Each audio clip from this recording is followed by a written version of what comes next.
Hey there, and welcome to That News You Care About, a weekly video game news show from the folks over at That Nerdy Site. Today is Tuesday, October 19th, 2021, and I am one of your hosts, Logan Wilkinson. Joining me this week is my Phoenix son, Trevor Starkey. Hello, feeling good. We just wrapped another podcast. We're doing one of those fun, rare for us doubleheader nights. I love a doubleheader night. But yeah, They're my favorites. Especially a doubleheader that's like a doubleheader because we're choosing it to be a doubleheader and not because like we missed a recording time on something else and we need to get this out. Like the one we just recorded isn't going to go out for another week and a half, and I love that I don't have to like edit two podcasts tonight. I can let one of them simmer a little bit, but yeah, it's fun. It's always fun, like whenever you get to do a doubleheader and they're like two different kinds of shows too, right? Like instead of doing like, a That Nerdy Site show and then like a Patreon That Nerdy Site show, when you do like a D Plus and a News You Care About are very different kinds of shows. Yeah. And so that's a lot of fun too, I think. I also I had a fun night last night doing an RPG University with her friends over at Irrational Passions. So got that one knocked out too. So I'm in a good podcasting place. I also started my new job this week. I'm like it's a good week. I'm having a good time. It's been a great Tuesday for me so far.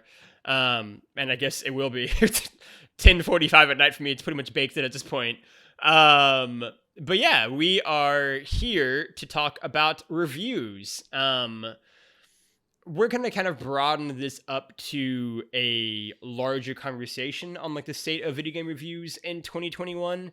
How we think they kind of are dealing with the effects of like streaming and like sponsored reviews and sponsored kind of game deals with like streamers and reviewers and that kind of stuff. And then also prep time for reviews. We've each reviewed things both with codes and without codes. I think sharing kind of our experiences and thoughts on that. I know we each have thoughts, I'm sure, on review scores. I want this to be kind of a free form conversation around video game reviews in 2021 and kind of what we think that looks like, and also what we think can be better about the process, what we think works, if we think anything works, and also how relevant we think video game reviews are in their current form right now. This kind of all was sparked from a piece Trevor shared in Slack from the Washington Post about the video game review process is broken. It's bad for readers, writers, and games. And we're kind of using that as our launching pad. Trevor, I will throw it to you first to get the ball rolling. What do you think of the state of video game reviews in 2021? I mean, so yeah, this kind of conversation is kicking off from this Washington Post piece by Mikhail Klimentov, and the focus of his piece is really talking about the idea that because video game reviews are often embargoed and often don't have like enough time in the lead up to that embargo, so that they end up like the reviewer is now like crunch gets passed on to the reviewer because a game, got crunched and now the reviewer has to race through the game and then like immediately turn around their writing on the game to hit the embargo date, because that's when everybody's going to be looking for the review. That's when the SEO on the review is going to be highest. And so that's when all eyes are going to be on the review and all the reviews. And so the biggest issue right now that this piece kind of argues, and I think is largely what I agree with, is that the reviews are a product of the algorithm at this point, and they are a victim of the algorithms that you see, largely, obviously in this case, like a Google or something like that. So because if you don't drop your review for that game on the day that everybody else is dropping it, it's going to get lost in the shuffle, and it's not going to, it's not going to rise to the top. If you like, I mean, we see it, a ton of times on our videos of like, oh, we're reviewing a game a couple months later, those get, those or podcasts or something get, less traction than the weekend it came out and everybody's playing it or something like that. And that's just the nature of, I think, the beast in these things is people want to talk about the thing when it's new and when it's fresh. I mean, stepping back though to your broader question of like the state of reviews, I mean, I think honestly the state of reviews are that much like everything else, like since there is a democratization of like the internet, the reviews can be whatever state you want them to be. If you want to Yeah. go and look for that GameSpot or that IGN review, the minute it comes out and drops, you can do that. If you want to wait because you've realized that your tastes line up with your favorite YouTuber, your favorite streamer, or something like that, and you want to wait and see what they think about the game, you can do that too. Or if you want to just, not play a game, but then when you come back, like when you sit down with it years later or something like that, and you want to, pick apart what other people thought, you can do that too. So like there's just a nice wide variety for it, but I do think there are, inherent issues to the reviews that are hitting for embargo are inherently and innately looked at through a very different lens than video game reviews that are coming out after the fact. Like I'm immediately thinking of Days Gone a couple years ago. All the reviewers for like the sites kind of lambasted the game because they felt like they were playing it on a crunch of time, and it was way more game than they were anticipating for the amount of time that they had. So they're like rushing to get that embargo time, and when that game ends up like opening up into a whole other section of the game they weren't anticipating, now they have to like race to do even more so that they can hit that embargo, and that frustration came out in a lot of those reviews, and people, had their issues with that game. And then when people are playing that game instead in a much more, at their own pace kind of level, like people really loved it. There was that much more game to it because they weren't crunching to finish it. And I think that's a lot of what kind of Mikhail is touching on in his article, is that the people who are playing the game for review are not playing the game as the 99% of consumers are going to be playing that game. And so it ends up not being really reflective of, hey, should you actually spend your time on this? It's reflective of the stress that the reviewer is putting into getting that game played and review out in time for their website to benefit from the article being out. Yeah, it's interesting. I think for me, just like with you, that is sort of the most salient point in the article, right? Like, video game reviewers in a lot of ways don't play video games correctly, right? Like, that's not how the game is meant to be played, right? It's not meant to be played in this like feverish binge through the thing in like 72 hours. That's just not how almost anyone else will play that video game, especially like beefier, bigger titles like A Days Gone. But even something like The Last of Us, like that's not how video games are played by most people. I mean, yeah, the ones they specifically mention in this article are like Far Cry 6, where like he got the game 6 days before embargo, put 25 hours into it, playing it at a more like regular pace, and arguing that he could have played 50 hours if he tried. One of his coworkers got the Nickelodeon All-Star Brawl game less than a day before it went to the public. He had 3.5 days to play Deathloop for preview, which admittedly is not enough time to play Deathloop for a proper preview, or proper review rather. So yeah, and so like that's sort of the thing, right? And like I feel like I've been really fortunate. I can only speak for myself, in getting, really generous lead times on the reviews I've done in my time, right? Like, I think of like Yakuza Kiwami 1, which I got like 2 to 3 weeks in advance. And that is a beefy game where like every extra day counts.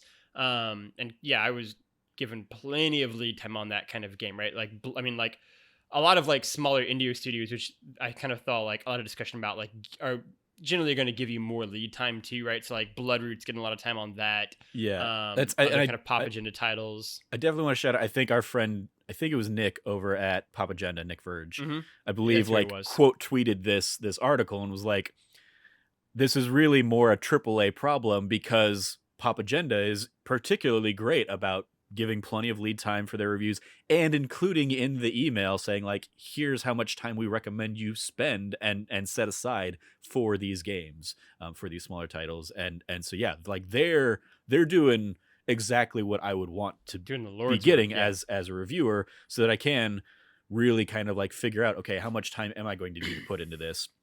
But yeah, like AAA, like this is very much more a AAA games kind of problem, and it also touches on those, the old adages of like, oh man, if they didn't release like a review code to people until like the day before the game came out, or the embargo is set for like the day of release, that's probably not a great sign, because they're probably trying to hide, the The game thoughts is on the bad. game or something like that. Yeah, I that's why I wanted to give a shout out to like Yakuza Kiwami, because that one they did that, right. They Mhm. literally had in like this how many like chapters there were in the email. This is how long we think the game like takes if you do like everything, if you do just like the main storyline. Like they gave like that email was really long and really thorough in terms of being like, here it is, right. Like we want you to like I think it helped because that was sort of the first big like Yakuza game after Zero, and so like they had kind of some momentum behind them. They wanted to kind of, I think, keep that going forward, and so Yeah, they gave you plenty of like heads up on that. I mean, from what I understand, like Sega and Atlas I think are both like really good about that on the more AAA side of things, or AA side of things. Because I remember a lot of like Persona 5 review embargoes were the same kind of thing. Like they had that game for months to Mhm. sit down and actually put the time into it, knowing that those games are longer. And I think they also benefit from those games originally get released in Japan a year and a half earlier than they end up making their way out here because of localization stuff. But they end up still, like, the game is done. They just have to really polish the localization stuff, so they can put out a date of like, this is when it's going to be released, and they've got it ready well before that date, versus what we see on a lot of these other games of like, that game went gold and then they're going to spend the next month patching it like crazy and hoping that they, work out a lot of the kinks before it goes live. And a lot of times we even hear developer reviewers talking about, yeah, like I was playing it and I ran into these issues, but they have a day one patch that we didn't get, so hopefully your experience is better or something like that. And it's I mean, it's just that like, it's the nature of that element of the beast. Which is the flip side of this, which is playing a game like Firewatch, right? Which I've talked before about the fact that like my experience with that game has, in a lot of ways, been like permanently like tarnished by the like day one issues I had playing that game, right? Like like I crashed 3 or 4 times in the exact same spot in like the last like hour of that game, right? And like having huge technical like slowdowns and hiccups throughout my experience of that game, even though that if you play the game now, that game runs seamlessly, right? But like that wasn't my experience, right? So even when I had to do that review for that game, which I did, within the first week that game came out, me having to voice my frustration of the issues that did exist, but also being reflective of the idea of like, hey, like this is going to be fixed at some point. This will not be your experience if you read this review 6 months from now, let alone a year, or 5 years from the game came out, right? And Yeah. so that's another kind of thankless aspect of video game reviews that sort of make it unique among media reviews, right? Like if you see a play, your play you're seeing is not really different in any way. Like you're still sitting in the seat watching it be played out in front of you. Like there are certain elements that might be different. Like people might be more on it that day or not, but like you're still watching a play, you're still watching a movie, you're still watching a TV show, right? I Whereas if mean, you like, play the game, if you get a time to play it in before review, like it is just going to be more compressed, and they're going to be kind of more things on that make it a much different experience than what the vast majority of people will see. yeah, like movie and TV are, I think, definitely like hey, the experience you have watching this movie is going to be the exact same experience. Like there aren't, apart from like Cats that, I think famously kind of like patched the movie or whatever by, Yeah. like sending out another, set of prints that had a little bit more work done on the CGI or whatever. But like the movie you're watching, unless you're like watching a later, special edition or something like that, is the same movie that somebody else is watching. Yeah. Plays are interesting in that, yeah, if you're like, if you watch Newsies on Broadway, like you don't necessarily want to read a review of Newsies on Broadway and compare that against the Newsies, down the street at your local community theater or something like that, because Oh, those are going to sure. be drastically, I mean, Yeah. like the plot is the same, but they're going to be drastically different levels. But yeah, like you seeing Newsies on such and such a date down the street versus seeing it like the following weekend, probably going to be mostly the same play. Yeah. But yeah, I mean, even that is something to take into consideration. But yeah, gaming, I mean, like the idea of like, especially games that are games as a service, or Yeah. like the like those are such a unique beast in reviews these days. And My No Man's Sky thoughts mean almost nothing at this point Yeah. from when that game came out, right? Like, it's completely meaningless, essentially. yeah, and that, but and so you have that, but you also have like, oh yeah, like theoretically a lot of these things are going to get patched, but like I remember like people complaining with Days Gone again about the bugs and the performance issues that game had at launch. When I played it finally 6 months later or something, a lot of the like I encountered a lot of those same issues. Maybe not to the degree that they were encountering them initially. Like maybe like I would like to think and hope that a lot of those things got patched out, but I still had enough issues that like that is a identifiable part of my experience was, yeah, this still for a game that had been out 6 months and should have had a lot of those patches like implemented, it was still, you know, pretty broken at points, versus like your Firewatch thing, which yeah, hopefully people don't run into those issues now if they're jumping into that game. But you know, that maybe that game came out a little prematurely or something. So yeah, that's definitely a unique element. And I remember, you know, I've seen many times over the years of people being like, oh, you should really re-review a game. Like like famously, I think IGN reviewed Minecraft at like, or they didn't review Minecraft in its like early access period, which was forever. And then finally when it released, they reviewed it. And then eventually, I think years later, they went and like re-reviewed it to account for the continued changes of that game. But they were like, we can't devote time to doing this every year or something like that, because it doesn't get the traffic to warrant doing that. So we're not going to spend the money and resources to have one of our reviewers play an old game just to like review it in a new light versus you know, somebody hopping into it now. And that's an issue. I think we talked about this same kind of idea in one of our previous episodes from like last year or something, where we talked about like reviewing video game consoles. It's like, yeah, a console at launch is going to have this functionality at launch, but as you know, the PlayStation 5 has had updates and patches and stuff like that. They've changed the UI around a little bit. Like trophies now are way better, way better on the PlayStation 5 than they were at launch, just by the simple fact of now they're listed like in a like top down kind of system instead of like as panels side by side. So there's more room for the description of the text in a trophy, you know, listing and stuff. And so like the consoles themselves are going to be getting those like minor tweaks over time, that, you know, are not going to be reflected in that, you know, first run of reviews. And that's just something I think that like the consumer ultimately just kind of needs to take that into consideration. Yeah. And then kind of gauge what the conversation is around the thing nowadays. Like, hey, I saw this was an issue at launch. Let's see if that ever got resolved. You can a lot of times do that kind of analysis, but sometimes it is tough, you know, especially with like live service games where it is like, hey, like, you know, Marvel's Avengers that I played and platinumed at launch, a wildly different game now. Destiny 2, the game that I put so much time into, I hate now. And if I try and hop into that game, it is unrecognizable to me because they've changed ecosystems and mechanics and so many elements of those games that, like, if you go back and read an original Destiny 2 review, are not like, I mean, an original Destiny 2, that campaign isn't even in the game anymore. They've literally vaulted the the Red War campaign that Destiny 2 launched with, and like you have wild things like that happen sometimes.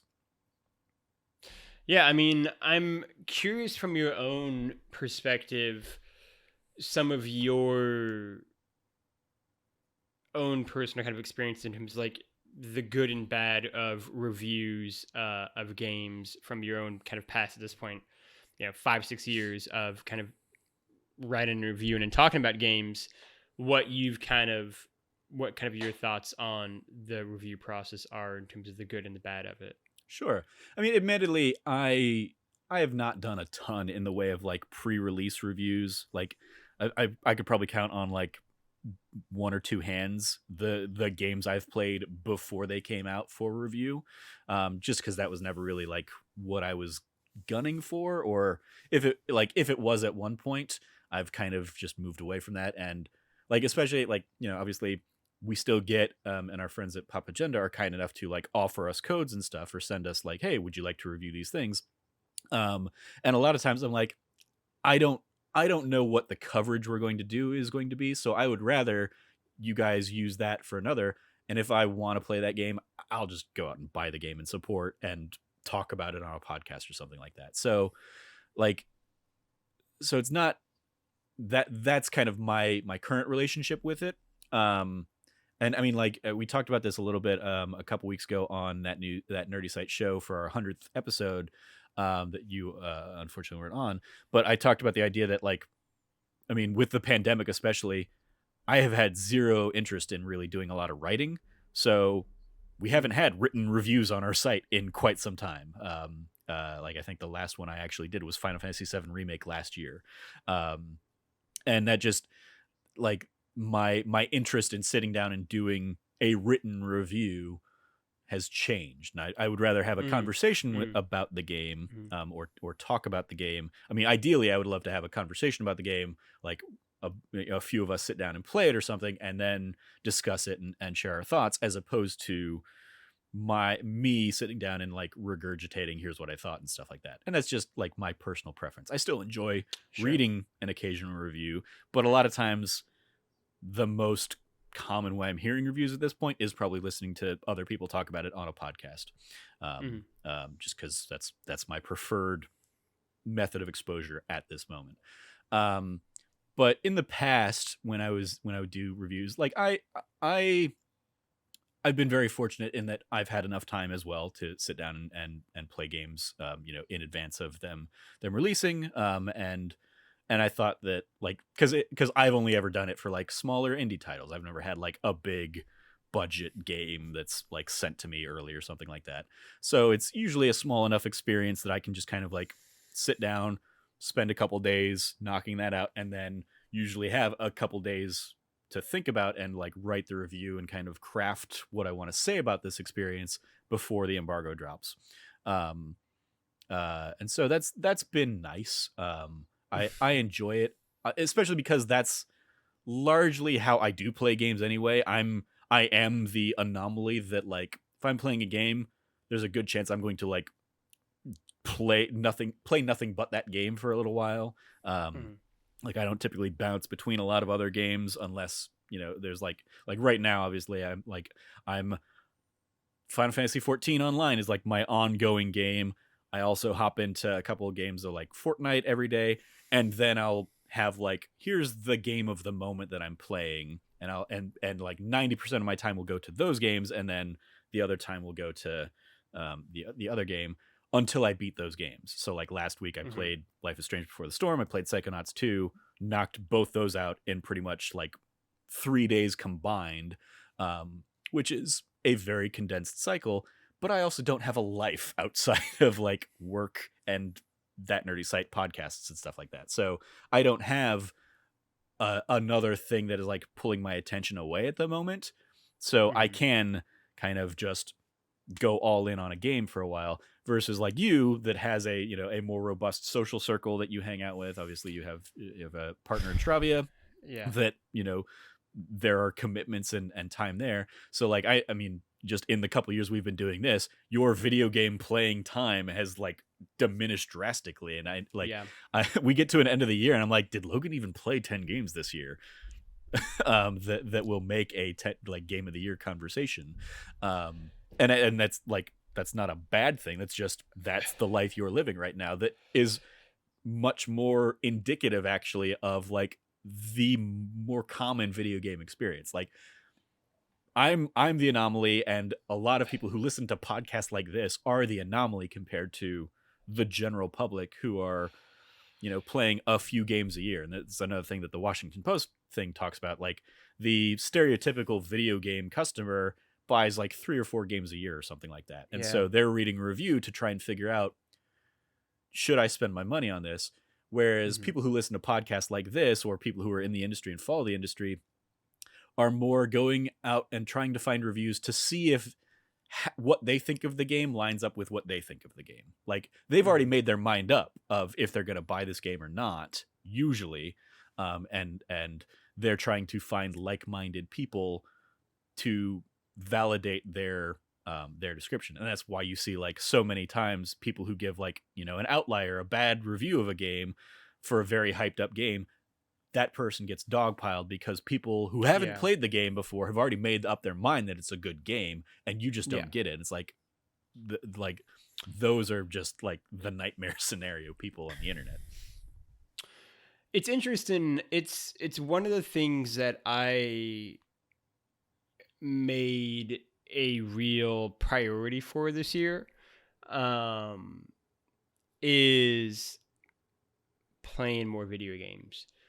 Because it is one of those things that I find sort of like, I don't even know the right word, like frustrating at times, right? Like because I was one of these people who just played games all the time, right? And it is sort of, there is such a interesting inflection point, right, in the history of that nerdy. So I wish I was on the 100th podcast episode, but me and you will do our own thing about it at some point, where that nerdy site launched on November 1st of 2019, and our like whatever, like our like unofficial official date when we started like officially dating was like November 25th ish 2019 for me and Shravia, right? And so like there's just a different timeline in my life, right? Yeah. I mean, like we like in the lead up to that nerdy site, like you and I were playing Borderlands 3 like all the time. Yeah. We had all these ideas and conversations about it, and then like your life went in a different direction, and that's great. I don't fault that at all. But I also recognize that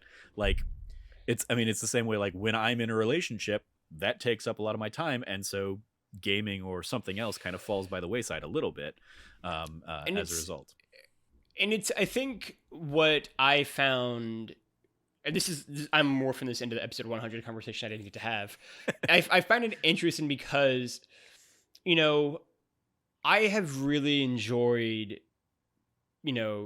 not quite 2 years yet. We'll do a podcast on 2 years, obviously, when that happens in a couple weeks here. But I've really enjoyed that nerdy site because it has been the epitome of this entirety of just like growth and learning over time, right? And me and you, I think, being the people with all of these ideas and visions of what the site should be and can be and will be, and kind of figuring that out and tinkering that out over 2 years, and constantly kind of calibrating as we kind of do things, right? I think over time, we've leaned into being, a collection of podcasts, which I think we're really good at. I think we're really, unabashedly, I think we're very good at podcasts. I think that's just something that me and you and Cameron in particular have just literally done hundreds and hundreds and hundreds of podcasts for, literally over a decade combined. And I think we're just pretty good at it, right? And I think we've leaned into that because something that we're just good at, we can just kind of naturally turn on, right? Like I think of like the Greg Miller analogy, right? Like if someone like bursts into his room and put a microphone in front of his face, he could be on. And I think for me, you and Cameron, we kind of could be in the same way. We've just done it for so long. Mm-hmm.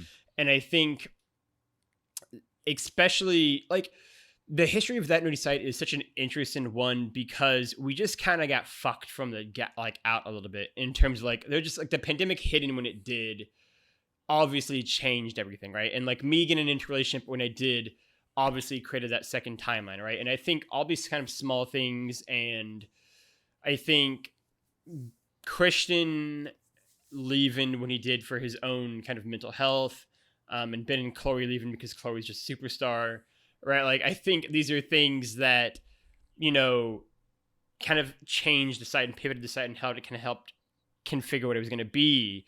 And I think last year for me, right, like I probably played 12 video games, 13 year video games, right? Like I just passed that 10 mark. which I made a point to do. And like December was like, I'm going to play more than 10 video games this year. Whereas in prior years, I would play 30 or 40 video games in a year, right? And this year I've made it an effort to be like, I want to play more than I did last year, right? Am I going to play 30 or 40 video games? Probably not, but like, you know, I want to play more than I did a year ago. And I want to, you know, kind of try to keep growing in the roles we're doing, right? Like you, I think are more okay not writing than I am. It's something that constantly frustrates me. And like I have all of these like pieces that I want to write, and then it's just that thing of like, it's just really, it's incredible how busy being a 29-year-old is. It's just like all the small things. It's that thing of like, as you can attest to, been there, working 40 hours, right? And then working a second job essentially in this, and then trying to maintain, you know, a relationship, and then trying to maintain other friendships, and then doing this job, so podcasting and writing and all that kind of stuff, and then trying to find the time to watch the things or play the things. It's just like, how do people right? It's incredible. And that's what like it's, and that's the balance to try to strike. The reason, like, I did the whole like let me write every day for a year thing, and so I kind of like I exercise that writing thing, and that's another like I just you did. I would sooner at this point talk and have a conversation, and the nice thing about this for me has been, and we talked about this a little bit in the 100th episode, is that like I'm going to be watching these movies or playing these games anyway, because that's what I do for my free time. That's when I'm not working, when I'm not like on a podcast or something like that. That's what I'm going to spend my time doing, because I don't have anything else to do. I don't have crafting to go do or something like that. And I don't have like a crafting and a deep in-person network of friends around here. I have a few that that I'll go and grab drinks with occasionally and stuff like that. But like largely, that nerdy site is doubling as like my social interaction and keeping connected with people, especially during a pandemic. It was great for that. Like I could have weekly check-ins and conversations with you or Cam to help keep me sane. But like, and I mean, it's the distinct difference of, I've been on every podcast apart from like that conversational ones that we've done since we started going to video stuff at the beginning of last year.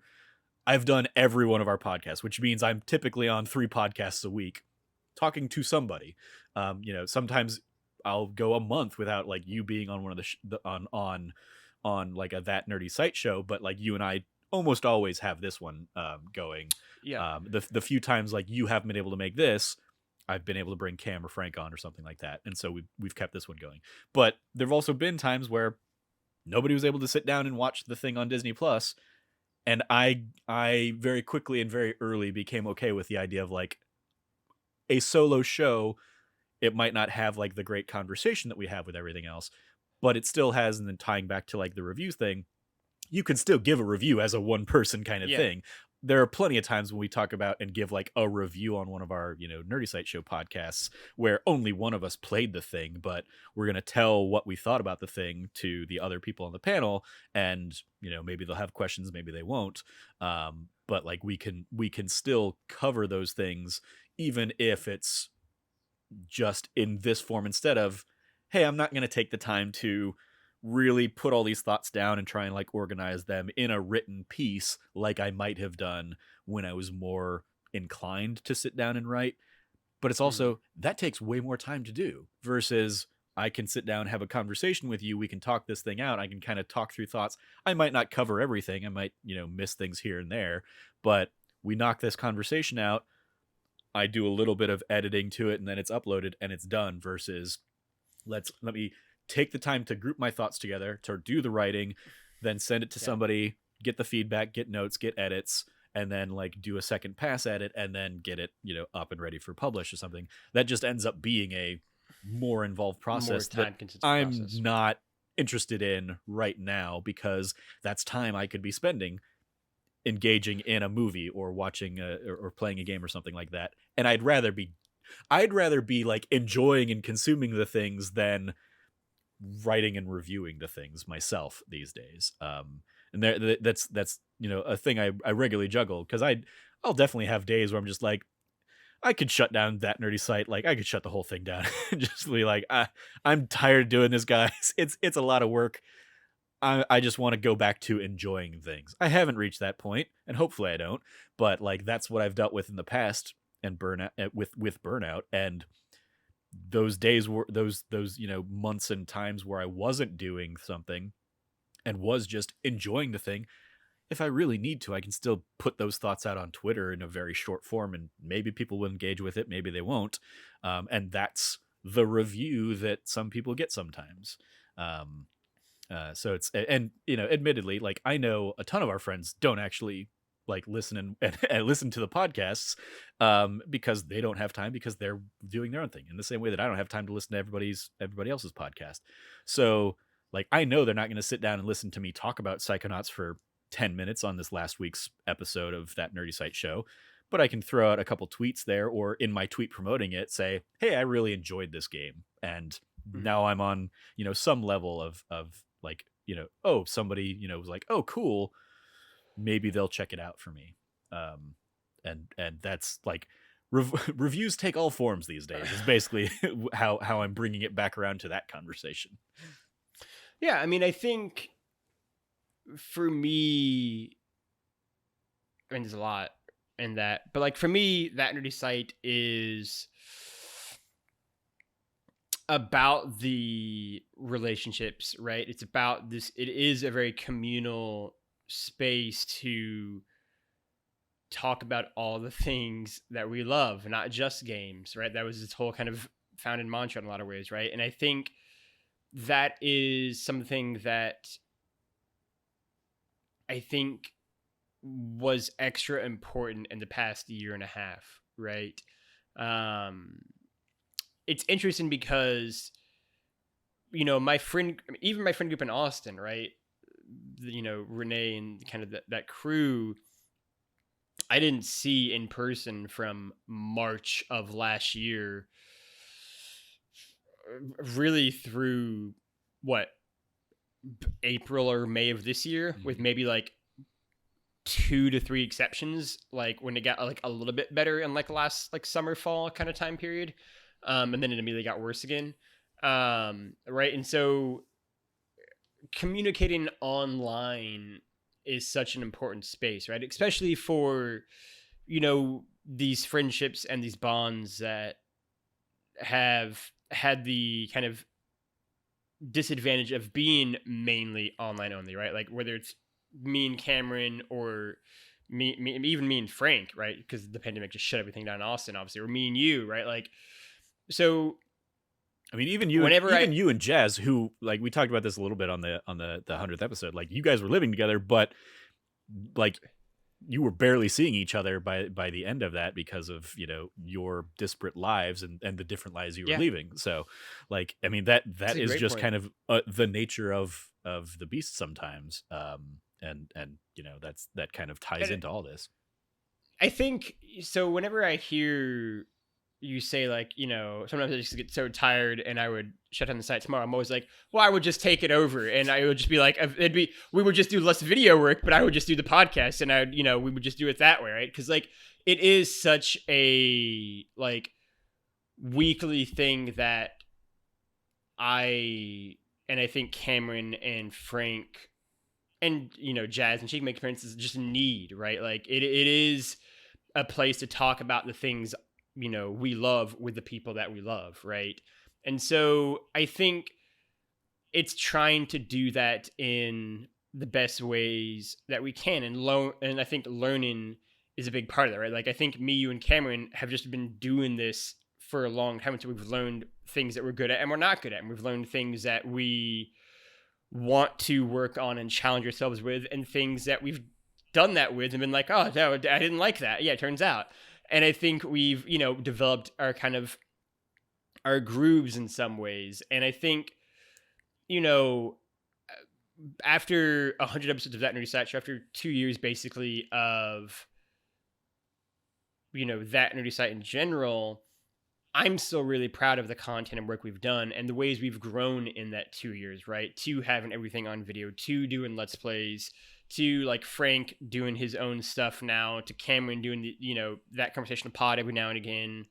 Um, and I think everything in the Let's Play side of things. And I think, you know, I look forward to how we continue to grow and evolve, and tying it back into the review conversation side of things, right? Like, I think a review conversation is just a naturally better conversation 9 times out of 10 than a straightforward review, right? Like, I think this is just a point that me and you have kind of come to consensus on in a lot of ways, right? Is that like, I'd rather have a conversation, and that can sort of be the motto of that news site, right? Like, I'd rather have a conversation about this thing, right? I don't want to just dictate to it, right? Like, I've done a Fireside Chats episode of That News You Care About. It's great. Go listen to me talk about my dream James Bond video game pitch. It's really good.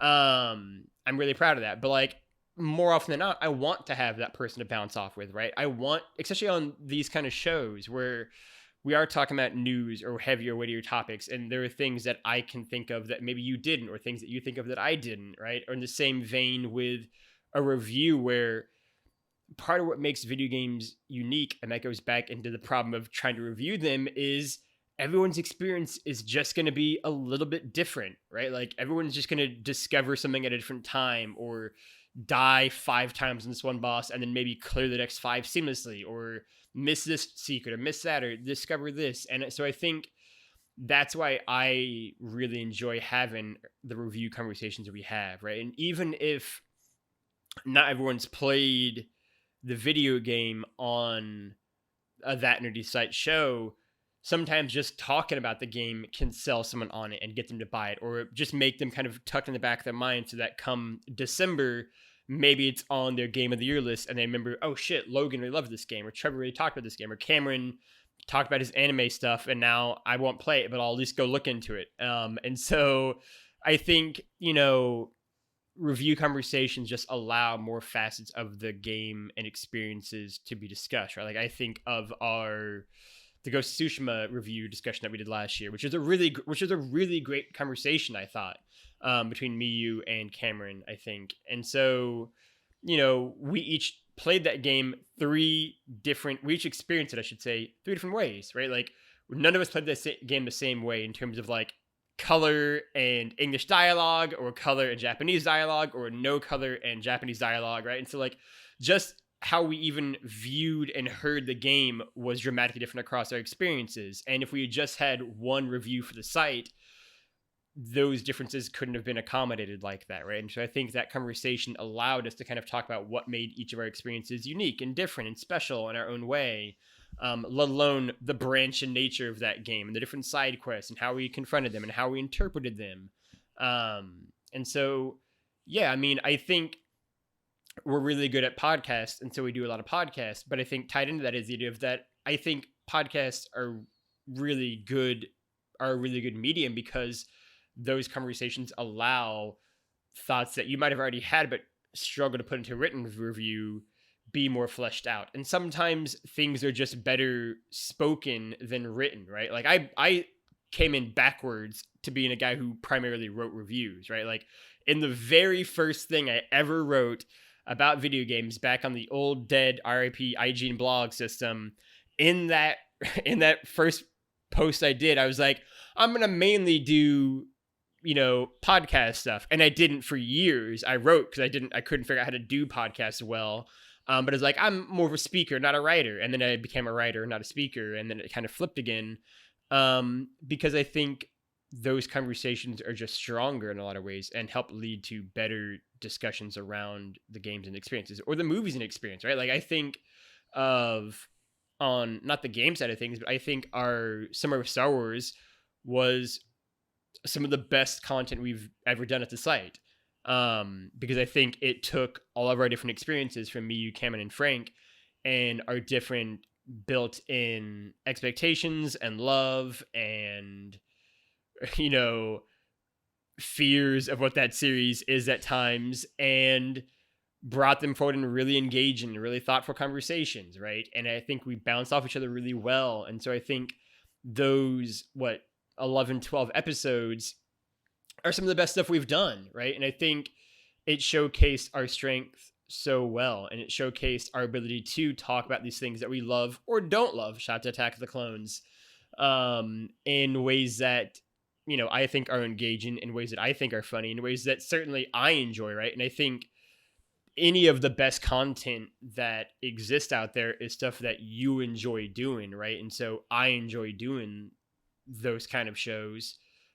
Or even what we did right before this, right? Like the dumb Halloween Town 2 conversation we just did. Mm-hmm. It was a lot of fun, right? And so I think those are just kind of naturally the ways that we've drifted, right? I want to do more written things more, but I don't necessarily know if those written things are reviews as much as they're like the features I used to do back in the day that I really enjoy, right? Like I think written review, I mean, also partially I will acknowledge my bias because Red Dead Redemption 2 stamped out a lot of the love I have for reviews. Mm-hmm. But I mean, like, I think we just naturally are.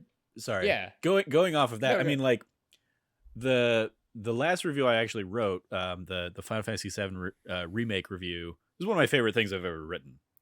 Like I'm really proud of that piece, and I was able to, I think, in a very thorough way describe why that game works for me the way it does. Mm-hmm. That I might not necessarily be able to do even on a podcast with friends, because like I might get pulled in a different direction, or you might have a question or something like that. Yeah. But then originally, obviously, the original plan last year would have been you were going to do The Last of Us Part 2 review because of your love of The Last of Us. Then that shifted, and so I was going to take it, and I wrote a few paragraphs, and I have like in somewhere I have a very early draft of a Last of Us Part 2 review, and ultimately I just kind of got to a point where I was like, I don't want to put the energy into writing this narrative and crafting this thing. I'd rather just talk about this with friends, and that's where like in the conversation, I a lot of time I don't even necessarily like view the conversations we have as reviews so much as just like I'm talking with friends about my experience with this game, which ultimately is absolutely a review, but it's not a review in like the traditional like formal sense of a thing, but it's absolutely a review, and that's just I'm more interested in shooting the shit with friends about these things, and maybe we're going to do a random tangent down a whole other path, talking about something else, which is fun and keeps the conversation engaging, that I would never do in like a written focused piece of something.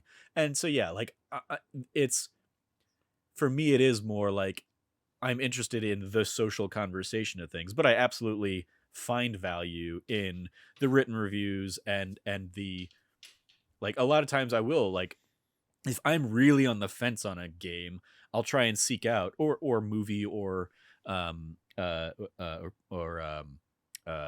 play or something like that. I will try and seek out a few different perspectives on the thing. Yeah. Ideally with people that I've like found myself largely in alignment with before, because I think that's the best way to use reviews is like, because absolutely everybody's experience is going to be different, and you could love a movie and I could hate a movie. So like, but eventually, I figure out, oh, like Logan is really into Bond movies. So if I want like a review of a Bond movie, maybe I'll go check out Logan's review and figure out what he's going to think of this thing. And I can kind of like put my relationship towards the product. I can kind of like figure out, okay, based on what he liked about this, am I going to like this thing or not? And so a lot of times, like, I mean, I think of, like Metal Gear Solid 5. Like, I had never played a Metal Gear game. I was very reticent to hop into a Metal Gear game, but I read reviews, and a couple of reviews were like, this game does not get hung up on the story. The reason to play this game is the gameplay.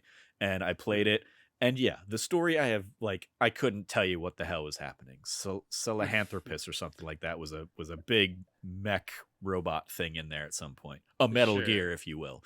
And there were things that like I knew enough of like Metal Gear adjacent things to see when like characters were popping up and stuff, but the gameplay of that game was a ton of fun, and I wouldn't have given it a shot if I hadn't read some of those reviews, because I would have just been like, that game's not going to be for me.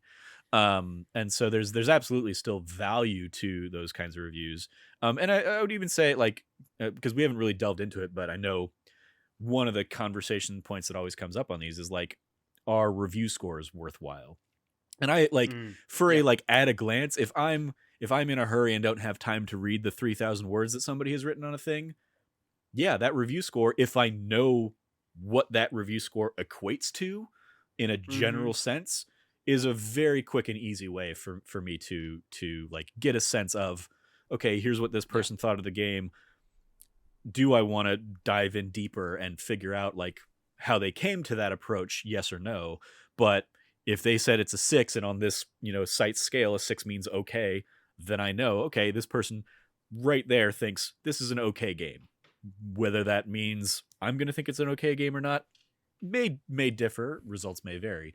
But I mean, there is absolutely, I think, a value to it. And it's one of those, like, because we had that conversation early on for that nerdy of like, if we do reviews, are we going to do review scores or not? And I was like, yeah, I think we should do scores, as long as we have like a clearly established, here's what those review scores mean, in a very broad sense. And like, ultimately we have the 20-point scale, but I've also I Jazz has reviewed things on the site and we haven't attached a score to it. So I'm not like firm, like it has to have a score. It's just kind of a, hey, this is helpful to people, so we can go ahead and throw it on there. Because I think there still is value to review scores. The problem is when they get like weaponized because people don't understand what the fuck they're talking about. I think review scores are maybe the most classically traditional aspect of my like gaming persona. I love review scores. I was on maybe, I don't know if I was an outlier, but it was certainly on like it was a pretty close divide at like IP. And I was on the side of like, I like review scores, I want to keep them. At IP, I mean, at That Nerdy, I was with you in terms of like, I like review scores. I think review scores are easy to weaponize and easy to use against people. I also think that if you want to use something to weaponize and use against people, you don't need a review score. There's too much water, right? Like they're going to find something to use against people no matter what, I think. And I enjoy the idea of having that score and saying, this is what it means on a 0 to 10 scale or 0 to 100 or whatever it might be, 0 to 5. And this is like bad, good, great, amazing, masterpiece, whatever it might be. And understanding that. And I like review scores. I mean, I guess I like review words more than scores even, right? Like I like that because that gives an idea of what it is. And it's a good starting point for a larger conversation. I think this game is a masterpiece. Here's why. I think this game is great. Here's why. And that's, and here's the review words, right? Yeah. And when we kind of made when we started doing reviews and laid out the template, like when I did that first Luigi's Mansion 3 review, a game I had like my first Luigi's Mansion game in the series. But I kind of laid out that template of like, okay, we're going to put the score and then we're going to reinforce what that score means. Like this is a 7.5 on our scale. That means that good game or whatever it was, or that blank movie. Whatever. Like I wanted to make sure that is included as well. That the words are included as well. So it's not just this is a 7 out of 10, whatever that means. I think yes. I mean, I agree. I like review scores. But I also am someone who loves a good rank and who loves a good list, so it's all in the same vein. Yeah. Going back to people will weaponize whatever. Like the thing that always gets me is when people weaponize things and are just wrong. I've lost track of the number of times, both in like person at like real events as well as online, that people are like, IGN gives every Call of Duty a 10. Like look through their history of Call of Duty games. Yeah. They have never given a 10 to a Call of Duty. Never. Like none of them have ever gotten a 10. So that's just like a mantra that like trolls throw around because they're idiots. And like people will do that. Or when people are like, well, how did you rate this review? Like, how did you give this game a 10, but this game only got a 9 or whatever? It's like, well, like different reviewers, so that's why, like, or whatever, and people are gonna, come at different things. That's how the obviously, like, I know you don't even like think too greatly, or like you think Uncharted 2 is fine, but like that's the debate between Uncharted 2 and Uncharted 3 at IGN. Is somebody reviewed Uncharted 2, a different person reviewed Uncharted 3 and gave it a higher score, and the people that like think that Uncharted 2 should also have that high score are mad about it. And so they still, all these years later, will attack about stuff like that. It's just like, but it's okay. It's entirely valid that the other reviewer did not think it was a masterpiece of a game or whatever. I also think this is gonna be one of the dumber things that's been said on the podcast, but I also think it's important to note at this point in time that reviews are subjective. Yes. And so that is actually the smartest thing that has been said on the podcast. And so, like, it's very self-evident, obviously, but reviews are subjective. And more importantly than that, even if it had been done by the same reviewers' thoughts and feelings on things are also allowed to change over time, right? It's the same way that, like, Greg Miller gave Metal Gear Solid 4 a 10 out of 10, and he also then ranked it as the worst Metal Gear Solid game when he did his, like, tweet a few weeks ago, right? And so it's like, people's opinions are allowed to change. People's context of things are allowed to change. Something can be a 10 out of 10 for what it was in that moment, for how it capped up a series or did something else at the time that had never been done before. And then years later, looking back on the entirety of something, can say, well, actually, I still think that was that great of an experience in the moment, but with reflection and in the kind of totality of everything else, I can see it wasn't as good as all these other things. I mean, even that though, like a ranking is different than like a score. 100%. Because everything on his ranking might be 10 out of 10 games. Like he might see all of them also as 10 out of 10 games, but this is the, in his personal preference. There's also this argument that I occasionally see Dan Stapleton, who is the reviews editor at IGN. Mm-hmm. I occasionally see him post of like, if you don't like the argument of like whether you like a game or not and how that should affect your score versus like the broader like critical consensus of a score or something like that. And he seems to, based on how he is written, it's like, if you don't like a game, then you're not going to score that game well. And I'm like, I vehemently disagree with that mentality, because I'm like, I don't like Bloodborne, but I can identify that Bloodborne has incredible mechanics and has like great ideas and great design behind it, but that's never going to be a game for me. I'm never going to like a Resident Evil game probably, but I can still appreciate that Resident Evil games are going to, I'm not going to like automatically rate every Resident Evil game a 1 because they scare the crap out of me and so much so that I don't want to play them. I would that's just not, I think that takes like the subjectiveness of a review out to like this kind of absurd extreme, which is still viable if that's the mentality you want to approach. But it's just another like, hey, like this person reviewed Resident Evil 1 and gave it a 2 out of 10 or something like that. And then you go and like find out, oh, but they just hate horror games. Yeah. Okay, well, I'm not going to put too much stock into that review if I really love horror games. I think that's something that oftentimes, like, I mean, most of the time, reviewers, especially nowadays, where like you're not reviewing everything and you're not being like forced into reviewing everything, like in the in the old days where you might have to review shovelware or something on a PS2. Like nowadays, most people are being like, I'm playing this game because I think I'm going to like the game. So like I admittedly, most reviewers of anything are reviewing and they approach these things critically because they want to like the thing. Very few people are like, I'm going to review this because I really want to tear it apart. Yeah. Like if you hate something that much, you're way healthier to just not experience the thing. Like, that is the way better option to go. Yeah. So yeah, I like, think don't come that- to me for yeah. horror game reviews, because I don't have the breadth of knowledge of them, and I'm predisposed to not like them anyway. I think it's also important to note that,